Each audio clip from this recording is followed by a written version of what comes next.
Atualmente, se você perguntar para alguém sobre pop alternativo, logo vão pensar em Clairo, Cuco, Billie Eilish, mas também em Lorde, Charli XCX, Grimes e por aí vai. Artistas com propostas diferentes têm se destacado bastante, atraindo o que a gente pode chamar de ouvintes da nova geração do pop, que acabam se tornando uma enorme fanbase que faz com que eles sejam mais reconhecidos e conquiste cada vez mais seu espaço na música e até seu lugar no hype. Tudo isso se resume ao que chamam de pop alternativo ou indie pop, resultado de uma transformação sonora, cultural e estética do gênero indie. Mas afinal de contas, o que é pop alternativo?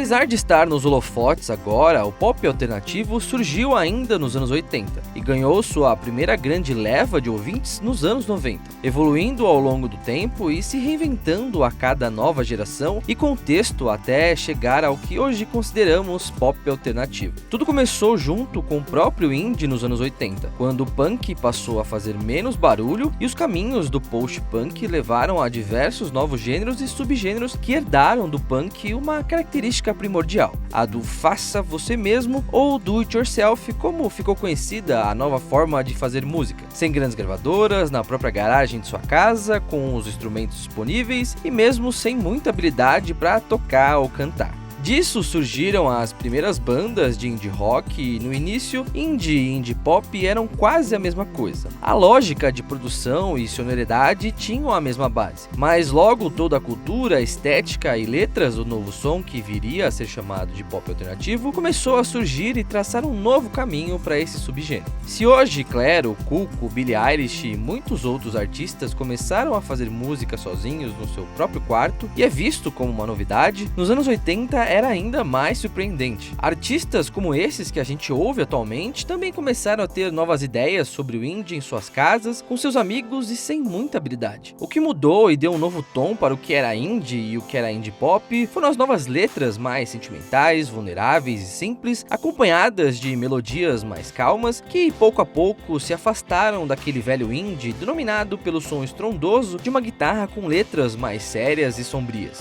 Quando os novos artistas e bandas como Television Personalities e The Go-Betweens começaram a explorar um visual alternativo, com roupas em tom pastéis e cenários, clipes e festivais com estética introspectiva e mais próxima da realidade sentimental adolescente, uma nova cena estava oficialmente criada. Inicialmente, os fãs eram conhecidos como Twi's, em uma referência a esse novo movimento que foi chamado de Twee Pop. Eram jovens artistas que se inspiravam no underground, mas desejavam parecer e se portar como as estrelas do pop, só que permaneciam com o seu próprio estilo, adaptando a nova estética para tudo que envolvia a cena musical. Novas gravadoras, festivais, artes, acessórios, roupas, apelidos e, claro, um novo tipo de música, fazendo surgir uma própria cultura autêntica e alternativa que marcou essa época e começou a realmente chamar a atenção depois da C86, uma compilação de cassetes que traziam novas bandas de gravadoras independentes e foi lançada pela revista de música britânica NME em 86.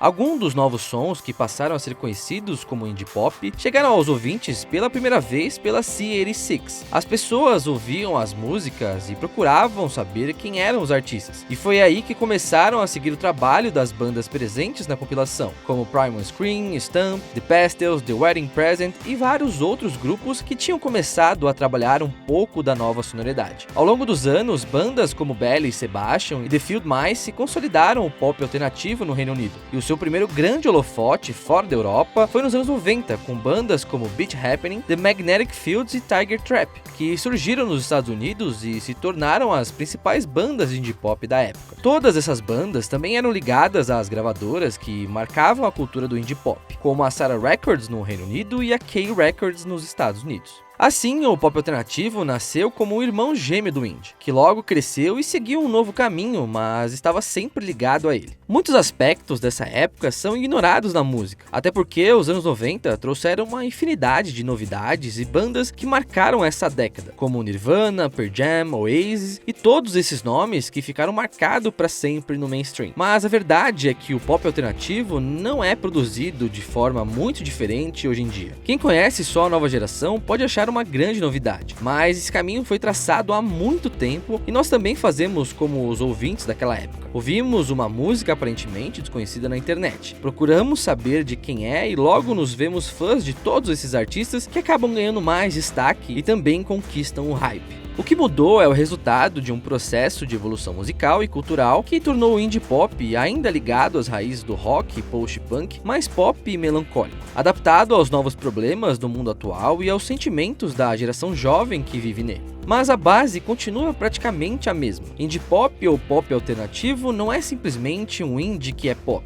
ou um indie com menos guitarra ou mais melodias simples e clichês. É um subgênero que traz uma abordagem mais madura da música em todo o seu conteúdo, reunindo estruturas musicais mais ligadas ao pop com temas que convencionalmente não são abordados pelo pop mainstream, como medo, relações familiares, amor, conflitos emocionais e tédio. Assim, o pop alternativo é quase um termo entre o comercial e o autoral / experimental e pode ser reconhecido nas músicas pop mais reflexivas, que vão além dos hits radiofônicos chicletes de sucesso temporário. Como um subgênero em constante evolução em uma era em que as sonoridades se misturam cada vez mais, o pop alternativo não tem apenas um segmento e pode ser abordado de forma simplista, como no bedroom pop, e também de forma mais complexa, por meio de estruturas musicais mais densas que mesclam elementos de outros gêneros e se inspiram ou criam novas estéticas, o que vemos em artistas como Lorde, Charli XCX, Caroline Polachek, Perfume Genius, Grimes, The 1975 e 21 Pilots. Hoje em dia, com toda a mistura de gêneros e os diversos meios de fazer música, o pop alternativo não se limita nas melodias e nos instrumentos. Tem música de todo tipo, que ora explora mais a pegada básica da bateria, violão, voz e guitarra, ora explora a sonoridade mais eletrônica, personalizada por sintetizadores e piano. Não tem uma receita para fazer pop alternativo. O que liga todos os artistas a esse subgênero é o mesmo elemento que ligava os primeiros artistas na era do indie pop: o distanciamento do pop comum, dos temas superficiais e da estética convencional. Alguns artistas ainda seguem o faça você mesmo, aliado às temáticas mais íntimas e joviais. Outros seguem uma linha de produção mais complexa que aborda diversos temas e não estão necessariamente ligados ao público jovem, como a Bjork e Kate Bush. A grande mudança é que hoje, com a internet, ficou ainda mais fácil compartilhar e achar músicas desse tipo. Artistas e bandas como Yellow Days, Gus Dapperton, Cosmo Pike, Phantogram, Gary Red, Steel Uzi e muitos outros podem ser classificados como pop alternativo, e não estão ligados a um único estilo, movimento ou sonoridade. Não tem mais um estilo propriamente definido e cada um tem sua estética. Tudo que não é fruto do processo massificado, direcionado ao mainstream, é visto como alternativo. Mas a verdade é que é difícil escapar de verdade disso no mundo da música. Mesmo tentando fugir da lógica convencional, os artistas de pop alternativo acabam ficando conhecidos e caindo no mainstream pela força pulsante dos fãs, que vão aumentando na medida em que ganham mais espaço. Para alguns é ruim, porque acaba interferindo no processo musical e transformando o que era alternativo no pop comum sem muitas referências. Mas para outros é gratificante ver seus ídolos ganhando mais espaço, lotando shows e fazendo quem gostava mais do pop mainstream se apaixonar pelo lado mais alternativo. De qualquer forma, o pop alternativo atrai cada vez mais ouvintes e continua evoluindo, servindo de conforto para muita gente que ainda não sabe muito bem o que gosta de ouvir e acaba encontrando nas letras uma saída de escape do mundo real. A mistura de gêneros acaba fazendo do pop alternativo mais uma expressão um pouco vazia que pode definir um subgênero, mas nunca vai conseguir reunir tudo o que ele representa. O importante é ouvir o que gosta, independente de etiquetas e popularidade. Afinal de contas, a música também faz com que você faça parte do processo. Procure novos estilos, sendo pop, sendo alternativo ou o que for. Ouça o que quiser, faça você mesmo.